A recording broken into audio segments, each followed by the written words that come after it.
Forget about tehsildar, sub divisional साहब, commissioner साहब जी आपसे जो पूछ रहे हैं उतना जवाब दीजिए। जी। आप डिजीज पर्सन के डिजीज पुत्र की वाइफ है, ठीक है, उसकी वसीयत को आपने चुनौती दी क्या? हमारे हमारे फादर इन लॉ की वसीयत थी, हमारे पिता हमारे पुत्र हमारे हमारे हस्बैंड खत्म हो गए थे, क्योंकि देखिए ऐसे आपके ऐसे हाथ हिलाने से फैक्ट्स नहीं बदल जाएंगे। मैंने जो सवाल पूछा उस सवाल का उत्तर दीजिए, डोंट वेस्ट टाइम। तहसीलदार साहब आपके लिए भगवान होंगे, आपसे जो सवाल पूछ रहे हैं उसका उत्तर दीजिए। You can not mislead the court. Tehsildar साहब प्रैक्टिस जो है ना छोड़ के आइए घर पर। आपसे जो डायरेक्ट सवाल है उसका डायरेक्ट उत्तर दीजिए। नहीं, हमने सिविल सूट नहीं लगाया। नहीं लगाया ना, finish. In this case, the property was belonging to Magna. It was allotted on late. I have filed a reply. In para it is very specific. The petitioner herein seeking the mutation on basis of disputed bill. First thing. When was dispute filed? Because my lord, bill is under challenge before which court? The surprisingly alert से। अरे एक second, आपसे जो पूछना उतना बताइए, surprising तो बात मैं बता रहा हूँ। वो वसीयत को चुनौती कहाँ दी गई है? बिल एक्चुअली बिल के आधार पर जो आदेश से बता रहे हुआ है, this order was not placed before this court 29/7/2016। आपसे जो पूछ रहा हूँ उतना तो बता दीजिए कि जब यह वसीयत और तुम पार्टी नहीं थे तो आपने उसको चुनौती कब दी है तो बता दीजिए। मैं बता रहा हूँ सर, पूरा केस है सर कि मगना की मृत्यु होने के बाद इन्होंने बिल के आधार पर नामांतरण का आवेदन लगाया, क्योंकि वो पट्टी की भूमि थी। एडिशनल कलेक्टर साहब के यहाँ हम पहुंचे, हम मगना के पूर्व व्रत पुत्र की पत्नी है, वो बच्चे हैं, तो हम जब वहां पहुंचे तो आर1 देखिए, एडिशनल कलेक्टर साहब ने आदेश किया कि इस चूंकि पट्टे की भूमि है तो तहसीलदार इज डायरेक्टेड आर1 में बेकारली मशीन tehsildar is direct to inquire the matter and the pass an order amongst the all legal heirs. ये ऑर्डर सब R1 है, it was dated 20/10/2012। This order was never complied with. अच्छा, इस ऑर्डर को कभी कंप्लाइड नहीं किया गया 2012 के। इसके बाद सर कुछ नहीं हुआ तो हमने एक एप्लीकेशन लगाई नामांतरण के लिए, होती नामांतरण के लिए तहसीलदार साहब का। जब तहसीलदार साहब के यहाँ हमारा नामांतरण चल रहा था तब इन्होंने बताया कि एक कोई केस हुआ है 29/7/16 में जिसमें किसी बारिश को पार्टी नहीं बनाया गया ना, हमको बनाया गया, विराट में लिखा है, और कोई किया गया। तहसीलदार साहब ने पाया। आपसे जो पूछ रहे हैं उतना बताइए जी। अगर एक वसीयत है और वो डिस्प्यूटेड है तो उसके डिक्लेरेशन के लिए सूट कब लगाया? तो सर हमें मालूम पड़ा यहाँ से। कब मालूम पड़ा? जब यहाँ पर ये देखे सर R2 देखे सर। अरे R2 तो ठीक है, किस तारीख को मालूम पड़ा आपको? हमें मालूम पड़ा सर ये R2 की दिनांक है 10/11/2012 मालूम पड़ा कि एक है क्योंकि तहसीलदार साहब ने उस बिल के आधार पे। Forget about tehsildar, sub divisional साहब, कमिश्नर साहब जी, आपसे जो पूछ रहे हैं उतना जवाब दीजिए। जब आपको इस वसीयत की जानकारी हो गई उसके बाद आपने इस वसीयत पार्टी आपको जानकारी हो गई, आपने खुद का R2 से जानकारी हुई। R2 में if you were not a party, did you challenge? You were claiming through that diseased person. आप डिजीज पर्सन के डिजीज पुत्र की वाइफ है, ठीक है, उसकी वसीयत को आपने चुनौती दी क्या? हमारे फादर इन लॉ की वसीयत थी, हमारे पिता हमारे पुत्र हमारे हस्बैंड खत्म हो गए थे, क्योंकि देखिए ऐसे आपके ऐसे हाथ हिलाने से फैक्ट्स नहीं बदल जाएंगे। मैंने जो सवाल पूछा उस सवाल का उत्तर दीजिए, डोंट वेस्ट टाइम। अब हमें जब उन्होंने किया तो तहसीलदार साहब ने उस बिल को नहीं माना। साहब आपके लिए भगवान होंगे, आपसे जो सवाल पूछ रहे हैं उसका उत्तर दीजिए। You can not mislead the court.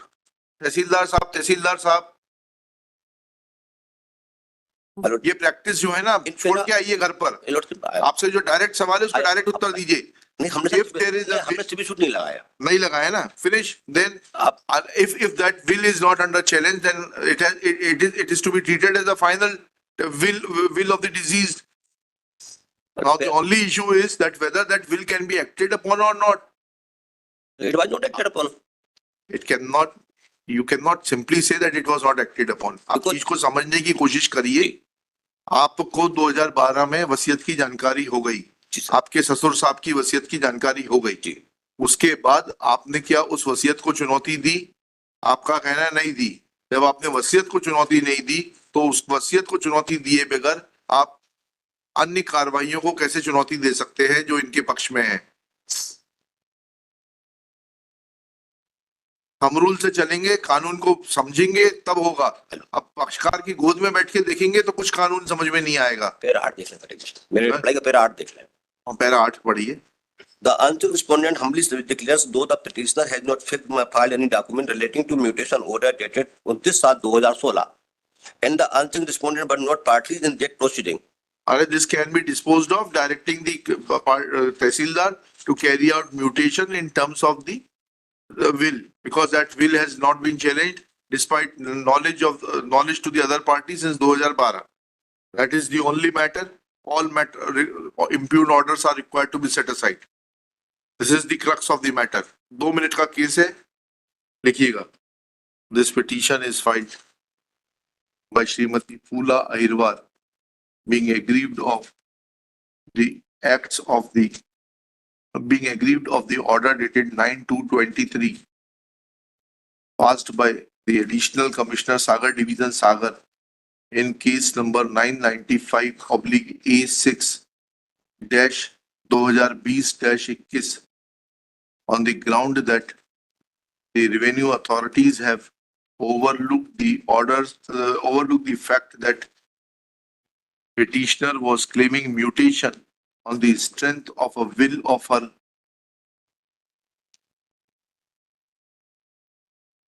क्या नाम है उनका, किसकी वसीयत के आधार पर? Magna है sir, he was allotted land.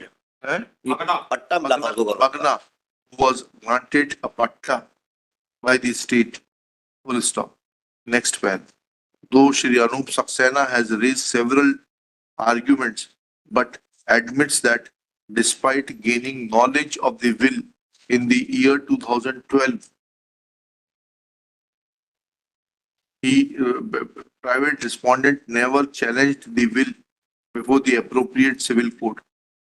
Full stop. Next paragraph. In view of such admission, now the revenue authorities are only required to examine as to whether on the basis of a will can a mutation be carried out in a land which is admittedly that of patta or not. Question mark. Full stop. No other question survives for adjudication. Full stop. Prima facie, this court is of the opinion that unless there is violation of the terms and conditions of patta, mutation has to be carried out in the favor of the beneficiary of the will, because will is not under challenge, and therefore the impugned order is set aside. Concerned Tehsildar is directed to carry out mutation in favor of the beneficiary of the will in accordance with law within 30 days and take all consequential actions as are required under law. In above terms, petition is allowed and disposed of. Will भी challenge नहीं हुआ और उनके साथ 16 का जो bill के आधार पे ऑर्डर है वो भी चैलेंज नहीं हुआ। चलिए अब आगे चलिएगा। Sir, I would be at liberty to appear before the Tehsildar. काय के लिए? आप क्या करेंगे तहसीलदार के सामने? कर सकते हैं ना सर? नहीं, इसीलिए तो हमने उसको डायरेक्ट कर दिया कि आपका डिस्प्यूट खत्म कर दें। अब now he is bound by the orders of the high court. ठीक है? I would be Next case. at least one opportunity. No opportunity is required.